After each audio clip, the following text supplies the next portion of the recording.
যুক্তরাষ্ট্রের তুফান মুক্তি পেয়েছিল ২৮ জন। হলিউডের সেরা তারকা ও প্রোডাকশন হাউজের ছবিগুলো মুক্তি পাওয়ায় তুলনামূলক কম স্ক্রিন পায় তুফান। তারপরেও বাজিমাত করেছে সুপারস্টার শাকিব খানের এ ছবি।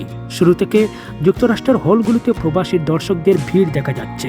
মুক্তির প্রথম দিন থেকে আজ পর্যন্ত প্রায় প্রত্যেকটি শোই হাউসফুল যাচ্ছে বলে জানালেন সংশ্লিষ্টরা।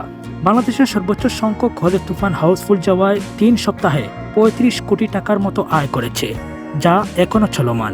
আরও চমকপ্রদ খবর হচ্ছে, যুক্তরাষ্ট্রের মাটিতে মুক্তির ১২ দিনে আয়ও হচ্ছে রমরমা। বিভিন্ন স্টেটের মাল্টিপ্লেক্সের বিশেষজ্ঞদের সূত্রে জানা যায়, তুফান এরই মধ্যে কেবল যুক্তরাষ্ট্রের প্রদর্শিত ১৯টি স্ক্রিন থেকে $১,২০,০০০-এরও বেশি আয় করে ফেলেছে, যা বাংলাদেশি টাকায় প্রায় ১.৫ কোটি টাকার মতো, যেটি আমেরিকায় মুক্তি পাওয়া বাংলাদেশি সিনেমা ইন্ডাস্ট্রির জন্য একটি মাইল ফলক। প্রিয় দর্শক, এভাবে তুফান সিনেমার আরও নিত্য নতুন সকল খবর সবার আগে পেতে আমাদের চ্যানেলটি সাবস্ক্রাইব করে আমাদের সাথে থাকুন। পরবর্তী ভিডিও সব পর্যন্ত ভালো থাকুন। আল্লাহ হাফিজ।